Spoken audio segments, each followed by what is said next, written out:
नागपूर हिंसाचार प्रकरणात 9 आरोपींना जामीन मंजूर, 1 लाख रुपयाच्या जात मुचलक्यावर जामीन मंजूर. पुणे नामांतराचा मुद्दा पेटला. पुण्यात मेधा कुलकर्णी यांच्या विरोधात व्यंगात्मक पोस्टर, तर महात्मा फुलेंचं नाव देण्यावरून वंचितचं आंदोलन. पाचोरा येथे शिक्षकाची शाळेतच गळफास घेऊन आत्महत्या, घटनेची माहिती मिळताच पोलीस घटनास्थळी दाखल. आत्महत्येचं कारण अद्याप अस्पष्ट.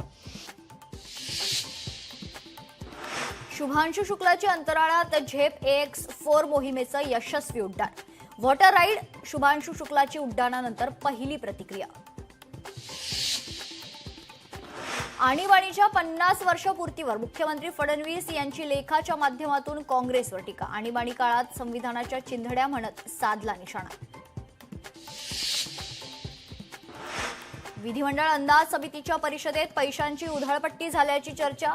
आमदार खासदारांना चांदीच्या ताटात जेवण. जेवणाची ताटं चांदीची नसल्याचं विधिमंडळाचं स्पष्टीकरण.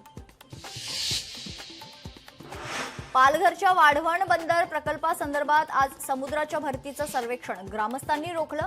पोलीस आणि अधिकाऱ्यांना घ्यावी लागली माघार. मुंब्रा लोकल अपघात प्रकरणी प्रवाशांवरच ठपका ठेवण्याची शक्यता. दोन्ही ट्रेनमधील प्रवाशांमध्ये केवळ 0.75 मीटर अंतर. चौकशी समितीच्या अधिकाऱ्यांच्या अहवालात अंदाज येण्याची शक्यता.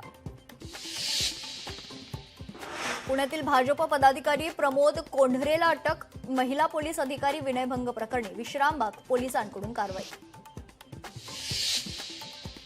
देशातील आणीबाणीला आज 50 वर्ष पूर्ण. आणीबाणीमधील बंदिवानांचा भाजप करणार सन्मान.